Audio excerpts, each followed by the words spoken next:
Primeramente, buenos días. Mi nombre es Carlos Carreño, soy fundador de Publish News, que es un informativo diario de noticias del mercado del libro en Brasil y también un sitio con la lista de más vendidos y todo eso. Primeramente, soy la única persona que va a hablar acá que no tiene el español como primer idioma, entonces discúlpame el portuñol que va a aparecer aquí y ahí, especialmente con los pronombres que nunca sé dónde ponerlos en español. Também queria felicitar a Trini e a todos aqui, porque sinto uma distância muito grande dos mercados brasileiro e argentino, que é algo histórico e algo que há que cambiar. Nós Brasil e Argentina, miramos a Estados Unidos, a Europa, a todos, e não falamos com nós. Creo que esses mercados têm que estar mais cerca, falar mais, compartilhar mais as experiências e fazer mais negócios. E que isto acá hoje seja uma semilita para fazermos outras coisas. Quizá a ideia de fazer colóquio Brasil e Argentina na feira, que abro com Jorge Gutiérrez todo o tempo, vai passar o ano que vem. Desafio para nós, Jorge. Bueno, lo juro que busquei uma foto de Maradona com livro, pero não havia. Solo revistas, pero a ver.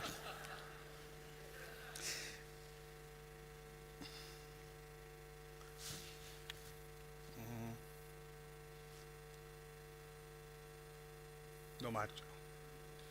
Bueno, outra coisa, dijeron muito acá sobre as estadísticas, são muito importantes. Há 10 anos Brasil não tinha quase nada. Tinha solamente um informe de los editores, que era hecho mais ou menos, e mais nada. Hoje temos a Nielsen com Bookscan, o mundo cambiou, antes de Bookscan, depois de Bookscan. Temos também um informe del estado, de status de la lectura em Brasil, que se chama Retratos da Leitura, que é muito bueno. O informe de FIP está melhor, é um trabalho fantástico que fazem, e agora fizeram um censo digital, que também me parece fantástico, que chamaram a 750 editoriais para saber o que passava em digital. E aqui vou um pouco a mostrar tudo isso. Bueno, o mercado em preços ao consumidor são 39,4 milhões. No hay billones, yo sé. La facturación de los editoriales como 29 mil millones. Lo que pasa ahí es que como el gobierno compra mucho, la diferencia del precio al consumidor y el precio de los editores no es mucha, ¿no? Y compras del gobierno fue como 7,5 mil millones de pesos, y la participación del gobierno el año que pasó fue 26,52%, pero eso es muy estable. Hace 10 años que el gobierno brasileño es responsable por un cuarto de la facturación de las editoriales. Y la participación de libros textos, considerando el gobierno y también lo que se vende en el mercado privado, el año pasado fue 53%, y más o menos mitad de la facturación siempre viene de los libros textos. Estamos entre los 10 maiores mercados del mundo, depende del cambio, del real y todo eso.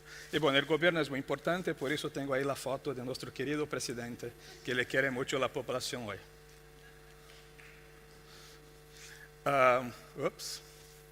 ¿Dónde estoy acá? Ahora sí funciona. La producción brasileña, en 2016 tuvimos 17.000 títulos nuevos, ¿no? En términos de ejemplares, considerando las reimpresiones, producimos 427 millones de libros. Este viene de la pesquisa del informe de FIPE, que hace el informe todos los años, y puede ver ahí que los libros, en términos de nuevos libros, el CTP, que les voy a explicar, el interés general, tiene un equilibrio. CTP es científico, técnico y profesionales, es más o menos lo STM de Estados Unidos, pero no tanto. Entonces ahí están todos los libros universitarios, pero también los libros más profesionales de no ficción. Y una cosa importante de estos números, son distintos de los números que David ha mostrado, porque Nielsen calcula solamente con las tiendas que trabaja y no hace extrapolaciones, lo que es fantástico en mi opinión. El Nielsen tiene como 65% de mercado de tiendas en Brasil. Y los números acá, que no son de Nielsen, intento mostrar todo el mercado brasileño completo haciendo extrapolaciones, ¿no? Bueno, estos son los últimos 10 años de la industria brasileña, de todo el mercado.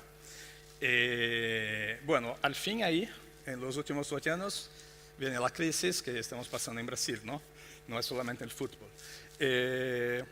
Pero antes, esto es más grave, estaba parado, ¿no? Hay una avenida en Brasil muy grande en Río, que se llama Avenida Brasil, que tiene, no sé, 50 kilómetros, nunca acaba. Y yo digo que parece la Avenida Brasil, porque no cambia nada. Y esto en tiempos que Brasil estaba en la tapa de Economist, con el Goethe, todo eso, el mercado de libros estaba parado. Eso me preocupa mucho más que el crisis que enfrentamos ahora, porque eso va a pasar, como dijo Trini, y Brasil es el país del futuro y siempre lo será, entonces no hay problema. Pero ¿por qué en estos años que todas las otras industrias crecieron, el país estaba bien, no crecemos? Eso es más preocupante. Esto es solamente los libros de interés general de Brasil, que la situación es peor. Y ahí mira, en la línea verde, los 2 últimos años, las compras, que es la línea verde es de gobierno, las compras de gobierno de interés general bajaron mucho. El programa que había para comprar libros de interés general se acabó. Ahora están diciendo que van a comprar todos juntos en el programa de libros de texto. A ver, y ahí sí la situación es más grave en la industria de interés general. En número de ejemplares, la cosa no es un poco mejor porque se creció un poco los números de ejemplares, lo que significa que el precio medio del libro en Brasil ha bajado porque se cayó la facturación, pero se creció el número de ejemplares. Y hoy para las editoriales brasileñas creen que el libro está muy barato en Brasil y que es un problema. Es el mismo gráfico de los libros de interés general. Ahí también ve el gobierno, que está muy bien. Bueno, este es un gráfico que viene de Nielsen y que David ya ha hablado un poco. Pero eso es lo que pasó el año pasado, específicamente con los números de Nielsen, pero para la comparación son perfectos. En términos de facturación y de valor, caímos 3%, y la evaluación del número de ejemplares el año que pasó fue 11% menos libros vendidos, que es el resultado del crisis, ¿no? Acá es algo interesante, que es el precio medio del libro en Brasil, que ahí está en 2016 como 39 reales, son como, no sé, 220 pesos argentinos, y que ha subido un poco, pero quería dar una idea del valor del precio del libro en Brasil. Y también los ISBNs en 2016 crecieron más, o sea, los ISBNs que fueron negociados en la industria, ¿no? Bueno, esto fue fantástico, porque antes de Nielsen, antes de Bookscan, y David me va a pagar una cerveza después por tanta publicidad, antes de Bookscan, nadie sabía los descuentos, y discutir cosas como la ley de precio fijo, y no sé qué, pero nadie sabía los descuentos. Y viene Nielsen y se descubre que el descuento en todo el mercado, considerando libros, textos y todo, en 2016 fue 20%. Y no creo que nadie iba a creer que era tan alto en Brasil, ¿no? Bueno, ahí tiene toda la variación, pero lo más importante es que tenemos un descuento medio en la industria brasileña de 20%. Si mira los bestsellers, llega a 24, 25% los libros que venden más, ¿no? Eso es para tener una idea. Y la discusión de precio fijo en Brasil, solo se habla de precio fijo todo el momento, en todos los coloquios. Bueno, hay un proyecto de ley en el gobierno para que empezamos a tener el precio fijo. Entonces creo que después de solucionar en todos los otros problemas de Brasilia, vamos a tener la discusión de precio fijo como 2025, algo así quizá. Eso ya dijo David también, pero eso es la importancia de los libros más vendidos. Y aquí la importancia de los top 500, que David mostró en España, creo que era 15% más o menos, en Brasil. En valor ya estamos en como un cuarto, 23%, y 30% en términos de volumen, ¿no? Mira que el descuento medio ya es más grande. En 2016 fue 26%, o sea, los libros que venden más normalmente tienen más descuentos en las ventas al menor. Y la importancia de los 5.000, que en Brasil llegan ahí a 57% de facturación, 65% en volumen, ¿no? Tiene descuentos más altos también, proporcionalmente. Bueno, una buena noticia es que el informativo de Nielsen tiene un acuerdo con el Sindicato Nacional de Editores de Libros de la Cámara Brasileña del Libro y publica todos los meses un panel, un informe del estado de la industria. Entonces, si antes, al primer día del mes, estaban todos los comerciales llamando a los otros, ¿cómo fue tu mes? Yo no sé qué, para tener una idea. Hoy se espera un poco, tiene números exactos de lo que está pasando en las tiendas y todo eso. En 2017 ya estamos creciendo 6, no sé, casi 7% en facturación. El número de libros 5.6%. Entonces, la verdad es que el mercado ya muestra un poco de, bueno, de recuperación y de esperanza ahí, ¿no? Bueno, esas son las 20 editoriales más grandes de Brasil en términos de facturación, y son las editoriales de interés general. Lo que yo hago, yo miro la lista de Nielsen y hago una extrapolación para llegar a la facturación considerando las otras tiendas y todo eso. Esto sin gobierno, solamente el mercado privado. Entonces, la editorial más grande de Brasil es Companhia das Letras, que Penguin Random House tiene 45% de participación, entonces es Penguin Random House en Brasil. Después vienen los brasileños, que son Record, una compañía muy tradicional ahí. Con compañía fue 610 millones de pesos argentinos, Record, solo el mercado privado, 510. Y compañía creció mucho porque estaba ahí, Penguin, la historia de compañía es fantástica, porque tenía un acuerdo con Penguin. Y cuando Random House compró a Penguin, Random House, bueno, ahora es parte de compañía. Y después, cuando Random House compró los sellos de Santillana, había otro editorial en Brasil llamado Objetiva, y el resultado de este acuerdo global fue que las dos compañías se quedaron juntas, ¿no? Entonces creció mucho compañía de una forma no orgánica, pero por las adquisiciones. Sextanta Intrínseca después, Rocco, esos son todos brasileños, Globo, que es de la TV Globo. Entonces vienen los gringos. En Brasil, gringos son todos. Ustedes son todos gringos en Brasil. Como HarperCollins, que llegó ahora, Leia de Portugal, Planeta, por ahí hay, donde está, en 15º Vergara y Riba, otro gringo que está ahí en Brasil, ¿no? Pero eso es para tener una idea de quién son. Eso no se encuentra en internet, es muy difícil saber quién son los más grandes en Brasil. Eso fue de 2016. Bueno, hay los gringos, que ya hablé. Entonces, HarperCollins, Penguin Random House, creo que ya conté un poco la historia. HarperCollins hizo un acuerdo con la editorial brasileña que se llama Edioro. Y desde enero de ese año tuvieron un divorcio, están completamente separados. Y ahora HarperCollins está, bueno, por sus propias piernas ahí en Brasil, con una grande parte del catálogo de Edioro, especialmente el catálogo más comercial, ¿no? Planeta está ahí hace tiempo. Leia es un grupo portugués. En Portugal hay dos grupos muy grandes, Porto y Leia, que tienen, no sé, pero más del 50% de mercado. Leia estuvo en Brasil, ya vendió toda la parte de educación y ahora está buscando un comprador para salir de Brasil. Esto no es todos saben de eso. Y también tenemos ahí Vergara y Riba para promover un poco a Treni. Bueno, ese es un ranking de las tiendas. Esto es pura adivinanza, es un guesstimate, como se dicen los ingleses, porque de eso no hay datos. Nielsen no puede divulgar como hacen, nadie divulga los datos, pero es para tener una idea. Entonces tenemos una cadena muy grande de librerías que se llama Saraiva, que tiene un 20% tal vez de mercado, esto es de los grandes editoriales, de los 20 que estaban ahí. Se considera todo el mercado, cambia mucho porque hay un poco más de ventas a los independientes y todo eso.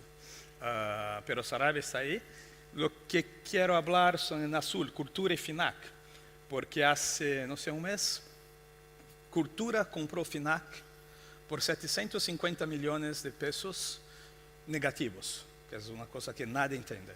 Sí, FINAC pagó 750 millones a Cultura para que Cultura le llevaba las librerías. El argumento, esto está en el informe oficial de FINAC en Francia y todo. El argumento es que sería más caro pagar todas las tajas y todos los procesos para salir de Brasil. Es un poco extraño, pero hasta ahora parece eso que pasó. Entonces Cultura recibió esta plata. Y todo esto, estas tiendas, especialmente Cultura y Saraiva, están pasando por un año muy, muy difícil. problemas de flujo de caja, están retrasando los pagos a los editoriales y todo eso. Entonces, cuando Cultura compró FINAC, dijeron, pero no pueden pagar a mí, no pueden pagar mis libros, pero pueden comprar a FINAC.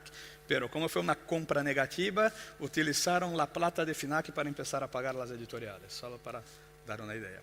Y Amazon, que es, no sé, es algo como 5%, tal vez más o menos, ¿cómo se dice? Standard deviation, el desvío es muy grande porque para unos editoriales es más 15%, otros es 0 porque no le gusta Jeff Bezos, no sé. Pero ya está ahí como una quinta posición, y ya pasó Submarino, que era la tienda online más grande de Brasil. Bueno, salió otro informe ahora de GfK, que 33% de las ventas de libros en Brasil son hechas en Internet. Yo creo, eso tiene muchas extrapolaciones, creo que eso está un poco alto, pero que sea 20 o 25 es muy alto, ¿no? Entonces, la verdad es que el mundo digital ya es muy importante para Brasil, y las ventas online son muy importantes. Amazon, por supuesto, ha ayudado mucho a crecer este número. Bueno, ¿y quién son los lectores de Brasil? Me cuesta mi tiempo acá. Okay.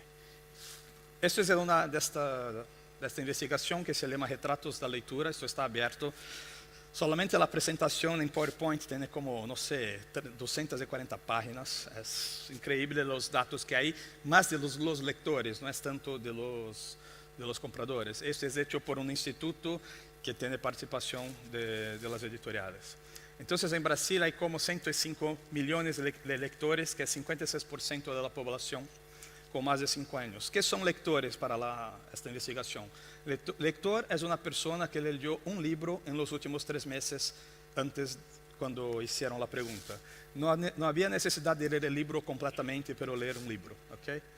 De esos 44 millones leen la Biblia o leen libros religiosos. Tenemos bestsellers que son curas, ya es una tradición en Brasil, ¿no? En media, los brasileños leen 2,5 libros por año. Los brasileños lectores leen 4,54 libros por año. Pero estos, más o menos 25% son indicados por la escuela y 2,84 por iniciativa propia, pero como mitad de esos no son leídos completamente, son leídos solamente una parte. Al fin del día, solamente un brasileño lee un libro por año, ¿sí? Completo y que no sea para la escuela. Entonces, bueno, depende cómo mira el vaso, medio lleno o medio vacío, pero bueno. Y ahí, haciendo un resumen de eso, la población de más de 5 años son 188 millones, los lectores son 64 millones, y los que compraron un libro en los últimos 3 meses eran 56 millones. Aún un país muy grande, pero el país de los consumidores de Brasil son esos 56 millones, ¿no? Bueno, eso es interesante, que cuando se cruza los datos de retrato de lectura con las clases sociales, llega a este gráfico. Se nota que la clase A, se compra muchos libros, es B también, que tienen plata, como son pocos, no son el mercado más importante. El mercado más importante en Brasil es la clase C, la clase mediana, que compra los libros de los curas, los youtubers, de todo eso que David nos ha mostrado. Y a veces los editores se olvidan de eso, porque quieren publicar para A y B, y olvidan que el mercado más grande es la clase C. Un problema que hay en Brasil, hay un error ahí, es 27%, es del analfabetismo funcional. ¿Y qué es eso? Por los datos oficiales, el analfabetismo en Brasil es 8%. Pero eso es muy simple, decir binariamente, sabe leer o no sabe leer. Hay un instituto que se llama Paulo Montenegro en São Paulo, que hace una investigación un poco más detallada y tiene 5 categorías, que va del proficiente al analfabeto. Empezando ahí de analfabeto, que son 4%, y rudimentar. El rudimentar no puede leer un texto, pero puede leer el colectivo, donde vas, esta cosa. Tenemos ahí 27% de analfabetos funcionales. Pero el más grave es que si sigues, los proficientes y los intermediarios son como 30%, que 8 y 23, son como 31% de la población. Estos son los que pueden leer un libro más completo, un libro un poco más difícil, y la verdad es que solo 8% pueden leer Dostoiévski, todo eso. Se imagina que ya tiene 56 millones de personas que pueden comprar un libro, y cruza un poco con esto, baja un poquito más, ¿no? Pero es una cosa que también, eso explica por qué los curas venden tanto con libros de 80 páginas, el tipo 18, cosas así. Bueno, ahora los libros digitales. Este censo salió hace 2 semanas en Brasil, en Facebook. Todos están hablando de eso, que el número es bajo, que no está correcto, todo eso. La idea del censo, que fue hecho también por FIPE, fue mostrar el universo, o sea, la facturación total de mercado contra la facturación total digital del mercado. No incluye los libros de autopublicaciones porque el señor Jeff Bezos no quiso enviar los datos, seguramente. Eso es, voy a hablar de eso después, pero entonces estos números son más los libros de los editoriales, ¿no? Bueno, lo que pasa en interés general, solamente 2,38% de los libros fueron facturados digitalmente, ¿no? Del total. El total de mercado solamente 1%, básicamente, ¿no? Que como aprendí otro día acá, es un 4 de copas, ¿no? No es nada. Pero no se puede olvidar que está se comparando eso con todo, con los libros de texto y todo eso. Cuando las investigaciones, los reportes de Estados Unidos y Europa tienen una muestra que ya es más digital que esto aquí. Pero bueno, esa es la realidad muy bien hecha. El instituto es de la Universidad de São Paulo, seguro que está muy bien. Nos llamaron 750 editoriales. El más interesante para mí es la oportunidad. Porque en la misma informe dice que de las 794 editoriales que están en ese universo, que seguramente es el universo de editoriales brasileños, más o menos, 500 no tienen nada de facturación digital. Entonces el número que todos queremos ahora es, bueno, saca las 500 y vamos a ver la proporción de las otras. Eso es, no voy a decir ahora, pero desde el punto de vista estadístico, por los datos que tienen, es muy complicado, pero creo que van a hacer esto. Pero esto sí es la oportunidad. Entonces, todos están se quejando en Brasil del 1%. Yo veo 500 editoriales como una oportunidad acá. Y después, lo que hicieron fue tomar solamente las de interés general, ¿no? De trade. ¿Y cuál sería la facturación de las más grandes? De que me interesa más. Ya está en 4,5%. Estas grandes no es segredo porque son las que facturan más de 50 millones de reales, son Record, Estante, Intrínseca y Compañía de las Letras. Entonces, que están investiendo mucho, participando. Entonces, esto muestra el potencial que hay y la oportunidad que existe ahí, ¿no? Bueno, en las tiendas digitales, eso también preguntas aquí y ahí, por supuesto, Amazon no tiene datos y todo, pero Amazon tiene como 55% de mercado, esto sin la autopublicación. Google ha crecido mucho en Brasil el año que pasó, ya el segundo, después Apple, después Saraiva, que es la tienda brasileña que tiene su lector dedicado y todo, y después Kobo, que está en Brasil en una parcería con Librería Cultura, pero no crece mucho. Esos datos vienen de un libro que se llama Global eBook, que yo y otras personas de todo el mundo hacemos con Rüdiger Winchenbach. Cada año publicamos todos los datos que tenemos. Bueno, y ahí otro tipo de contenido que es importante son los audiolibros.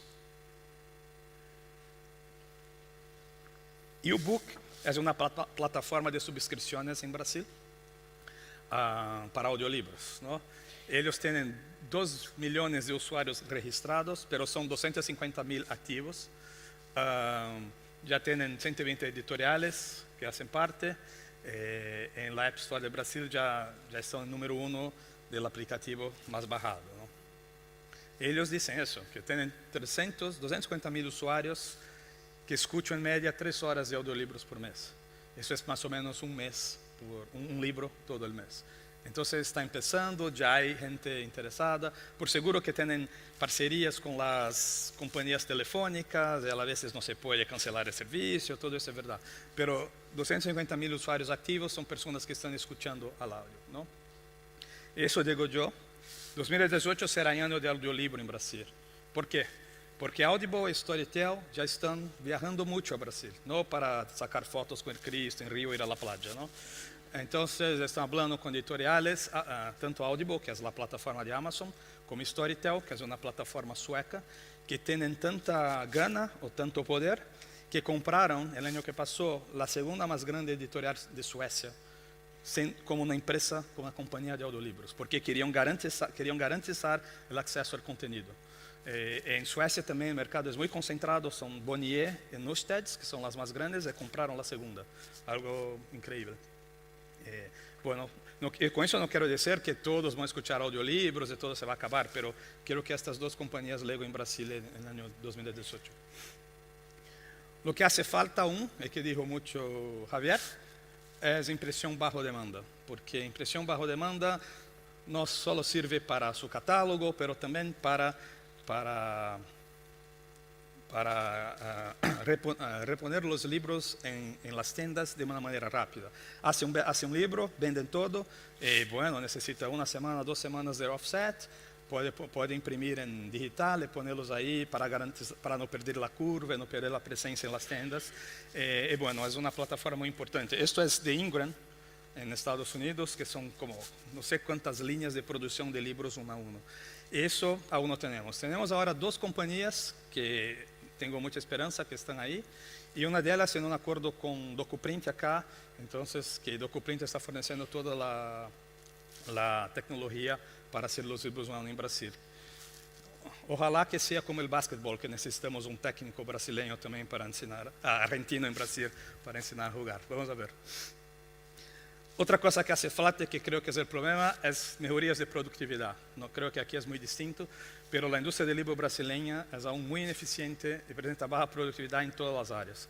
No se usa un software de control de producción, la logística de envío y buscar consignaciones es terrible. La forma de vender los libros, que un comercial hace 2, 3, 4 visitas al mes a una librería, que no lo atiende, después te llamo, no sé qué, me envía el fax, todo eso, es una locura.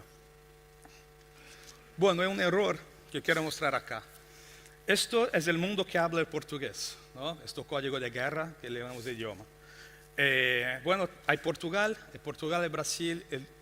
La gramática es un poco distinta, el vocabulario es muy distinto, y como Brasil y Portugal crean una cierta dicotomía, no es como América Latina, que tiene varios países, nadie está muy acostumbrado con otros acentos y otras formas de escribir. Entonces seguro que Brasil, los editores brasileños iban a tener mucha dificultad en Portugal. Y decimos nosotros que Brasil y Portugal son 2 países divididos por el mismo idioma, ¿no? Por eso. Pero hay África. Son 270 millones de lusohablantes en el mundo, Brasil 200, Portugal 10, tiene 60 millones de personas en África y también en Timor-Leste, que un poquito. ¿Qué pasó en esos países cuando tuvieron la independencia y todo? Solamente las editoriales portuguesas se fueron ahí. No hay presencia brasilera ninguna en los países de África, nada. Y la verdad es que si el currículo escolar sí es más parecido con de Portugal, el cariño que tienen por Brasil en África es increíble. No hicimos nada, no, deja a los portugueses. Hoy tenemos un mercado ahí de 60 millones de personas que compran muchos libros textos, las cosas están mejorando y Brasil no hizo nada. Esto creo que es un error que se puede tal vez ustedes aprender un poco también para no olvidar los otros países hispánicos como Brasil lo hizo, ¿no? Bueno, ahora voy a hablar de 2 casos que me pidió Trini. Uno es de TAG Libros. TAG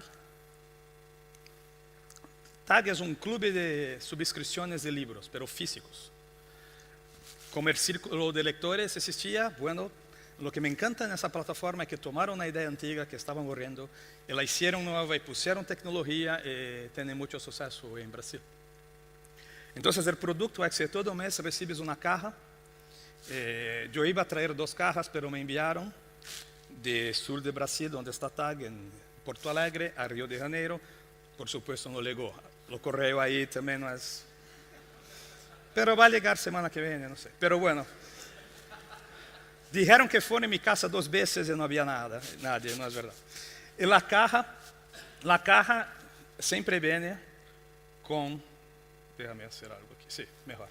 La caja siempre viene con un libro, tiene una cajita coleccionable, un marcador, una revista y un mimo, no sé si se dice así en español, que puede ser un regalito, algo así, pero todo muy bien hecho. ¿Puede pasar el vídeo, por favor, el videocito? Es más fácil ver.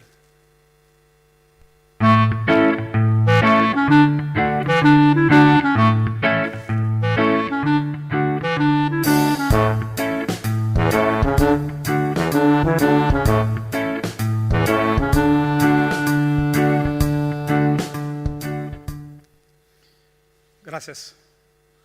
Bueno, estas ediciones son ediciones especiales que hacen hoy. No compran los derechos de las editoriales, hablan con las editoriales y la producen juntos, deciden la tapa, el design, todo juntos para hacer algo muy distinto y muy especial, ¿no?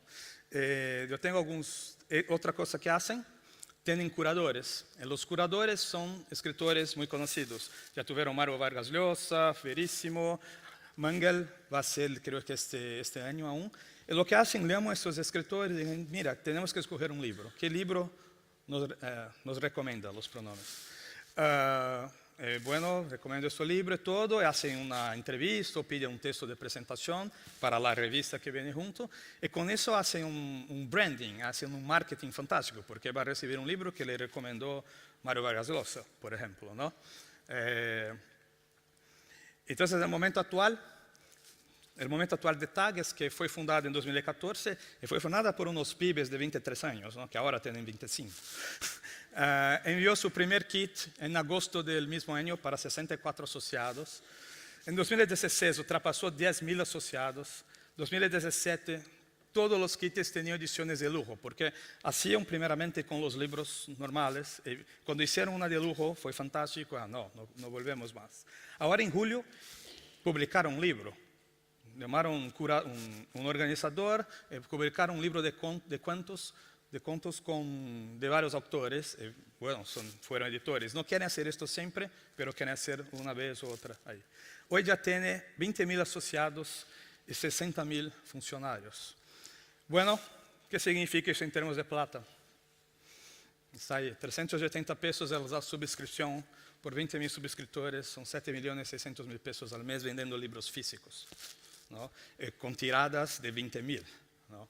Y le pregunté a ellos, mira, hay otros clubes en Brasil que no funcionan, y también eso es una idea que, como se acabó en el mundo, ¿cuál es la razón del suceso, ¿no? Y me dijeron que las ediciones exclusivas son fundamentales. La curaduría, como dije, la calidad literaria y de los productos son muy selectivos en escoger el libro y todo eso. Investen como locos en publicidad digital. Yo no estoy lleno de ver, no puedo más ver tag en mi Facebook, porque por supuesto mi Facebook tiene mucho que ver con libros, el tag está ahí todo el tiempo, ¿no? Otra cosa que hablé con ellos es el surgimiento de otros servicios de suscripciones digitales, porque la idea de la suscripción está en la cabeza más de las personas. Entonces, si utilizo Netflix, ¿por qué no puedo utilizar también tener una suscripción de un libro, ¿no? Dijeron también que tienen una atención diferenciada al consumidor, que en Brasil que tiene un servicio terrible para todo, mire el correo que no llegó la caja y todo. Hace diferencia. Y otra cosa que me dijeron que creo que es muy interesante es que logran dar a los asociados un sentimiento de club verdadero. Tienen una app solamente para los asociados. Con este app se puede buscar otros asociados en las ciudades. Y esto que es un club de libro se ha cambiado en un club de lectura. Ya hay 20 clubes de lectura en 20 ciudades brasileñas que leen el libro escogido todos los meses por ellos. Entonces, creo que es un caso fantástico. Uno de los fundadores ganó el premio Joven Talento que hacemos en Brasil, va a Frankfurt, va a estar ahí como premio. Bueno, es algo que me encanta mucho. Esta es la evolución de los clientes en 2 años. ¿Te acuerdas de multiplicar por 380 pesos? Ya están en todos los estados brasileños, eso es interesante, porque el sur de Brasil es un poco aislado, ¿no? Quiere la independencia, quiere ser parte de Argentina, Uruguay, pero bueno, aún están en todos los estados de Brasil, como en 1.569 ciudades, con 20.000 suscriptores, eso es fantástico, ¿no? Bueno, el otro caso, el caso de Amazon en Brasil. Es gracioso porque para buscar esas imágenes tenía muchas opciones en Google de besos como diablo y no había como antes. Tuve que hacer yo, hacer la Aurelita. Bueno, primeramente esta frase que dice todo un poco del momento antes de Amazon en Brasil. Es de Sergio Hertz, que es el CEO de Livraria Cultura. Voy a leer: tendrán que enfrentar los mismos problemas que siempre tuvimos. Hasta ahora estaba en el cielo y nosotros en el infierno. Venga para el infierno con nosotros, Amazon. Eso salió en Reuters. La idea era siempre que la logística en Brasil es imposible. Amazon solo va a funcionar en un país como Alemania, Estados Unidos. Aquí no, el correo no entrega las cajas de tag a Carlos y todo eso. Y bueno, ese era el discurso, y no hicieron nada. Las librerías brasileñas dijeron: no, que venga Amazon, que no va a pasar nada, porque no tenemos condiciones acá. Ok, no olviden de eso, vamos a seguir la presentación. Yo hice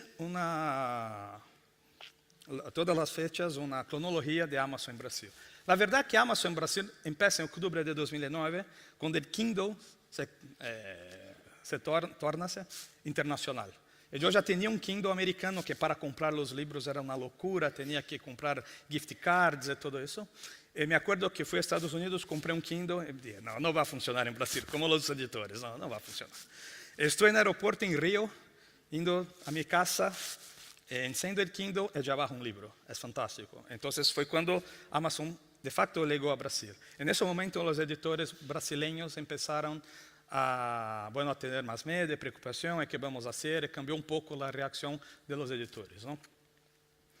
Entonces, en el primer semestre de 2011, este hombre, Pedro Huerta, que creo que muchos aquí conocen, empieza a visitar Brasil, empieza a me llamar por The Publish News y todo eso, para buscar el contenido digital, que era un desafío inmenso. En este mismo año, las grandes editoriales lanzan a DLD. DLD es la libranda brasileña.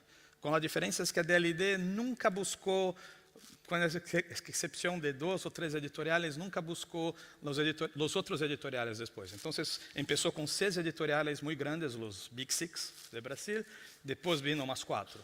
Eso es DLD que está ahí, es aún fuerte y tiene el control de todos los libros digitales de estas grandes editoriales, ¿no?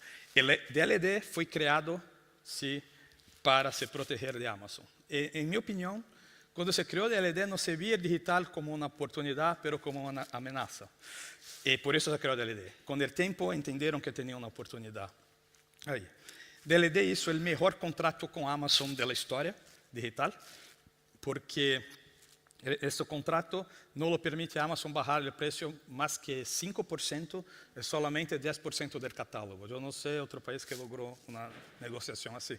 Pero eso tuve capítulos como dejar a Russ Grandinetti, el número 2 de Amazon Libros, cenando solo, salir de la mesa y cosas así interesantes, ¿no? Bueno, mira, de enero de 2011 a diciembre de 2012 no pasó nada. Lo que pasó es Pedro Huerta venindo a Brasil, ahora habla un portugués fantástico, fantástico. Amazon llega en Brasil en 2012, el día 6 de diciembre, el mismo día que Kobo y Google, que nosotros de Publish News nos quedamos locos. Yo sabía de Amazon y yo sabía de Kobo, estamos más o menos preparados. De Google, no, Google también. Estamos a las 2 de la mañana escribiendo artículos sobre los 3, ¿no? Cuando llega Amazon, ya lanza el KDP, Kindle Direct Publishing, que es la plataforma de autopublicación de Amazon, en el primer día. Eso es fundamental. Esta plataforma hoy, nadie sabe los números, pero si mira los libros digitales más vendidos de Amazon en Brasil hoy, de los 10, 6 o 7 son libros de KDP. Hay rumores que ya se publica 1.500 o 2.000 libros por mes en Brasil en la plataforma de Amazon. Y yo no lo dudo. Si eso es verdad, Amazon es hoy la editorial más grande de Brasil. Por supuesto que son libros de autoedición, con valores bajos y todo eso. Pero en el primer día ya lanzaron porque saben la importancia estratégica de la plataforma de autopublicación. Bueno, entonces en enero de 2013, 2 meses después, Amazon abre quioscos de Kindle con un parcero local en Brasil. Entonces, las tiendas de Amazon empezaron en Brasil con esa cosita ahí que había en los shopping centers, en los malls. Eso es importante. Amazon se lanzó en Brasil sin tener nada de logística. Entonces, todos en Brasil decían, no hay logística, ¿cómo van a hacer? Lanzaron el libro digital. Y para comprar un Kindle tenía que ir a otras tiendas y tenían acuerdos con el, no sé los nombres acá, pero con el Corte Inglés de Brasil para vender eso, o con nuestros kioscos, o podía comprar en una u otra librería que aceptó vender los Kindles. Entonces Amazon empezó en Brasil sin nada físico, ¿no? Eso en diciembre de 2012. En enero de 2013 hace esto, y solamente en febrero de 2014 empieza una solución de logística en Brasil.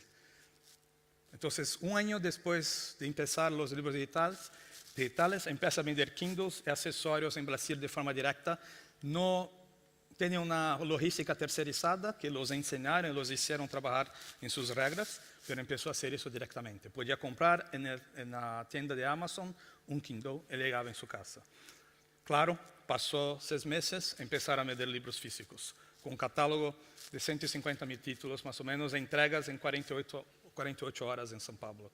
La verdad es que CITAG tenía enviado mis libros que quería mostrar a ustedes por Amazon, había llegado en Río en 48 horas. El servicio es fantástico, bueno, es el padrón, es el estándar de Amazon que intentan poner en Brasil, ¿no?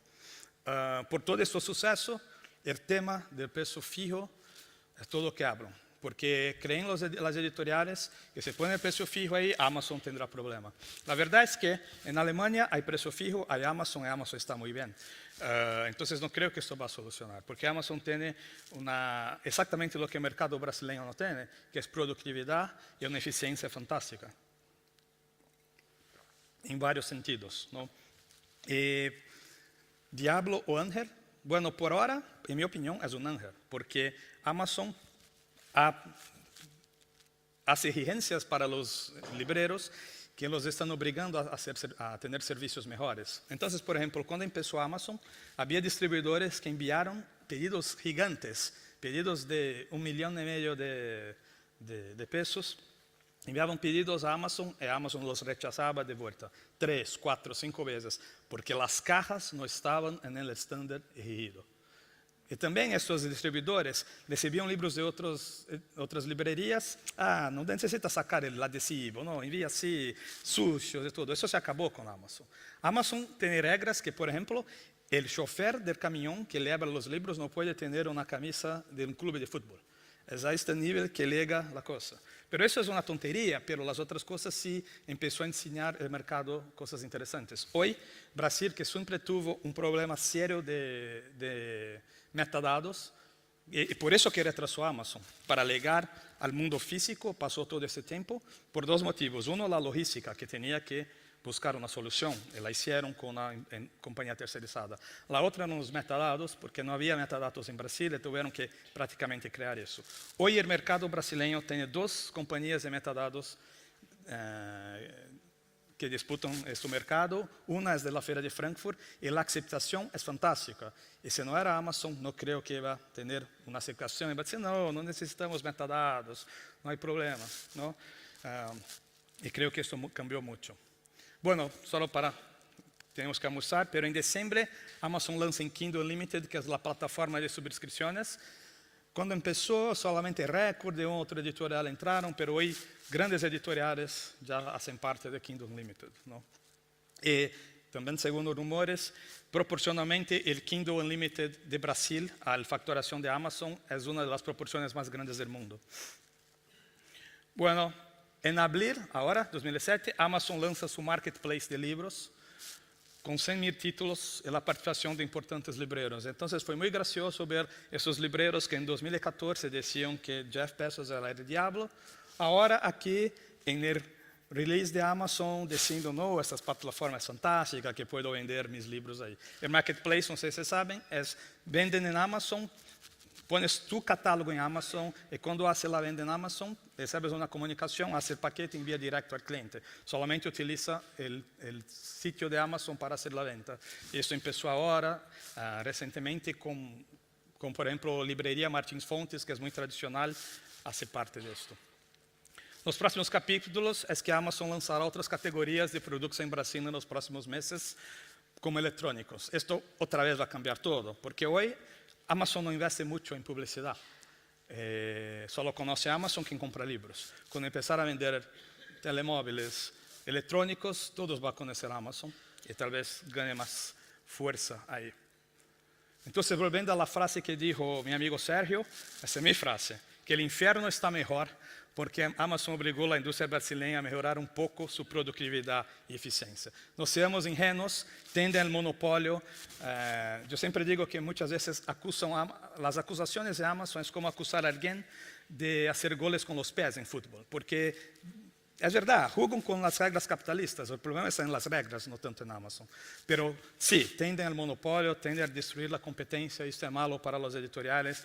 Hay que prestar atención a esto, hay que entender que sí, Jeff Bezos es también el diablo, pero en Brasil por ahora ha sido un ángel. Cuando él va a empezar a cambiar a ser el diablo, no lo sé ainda, pero por ahora ha ayudado mucho. Bueno, las preguntas son después, pero ahí tiene mi correo. Y tenía que hacer el chiste, entonces está ahí el slide. Muchas gracias.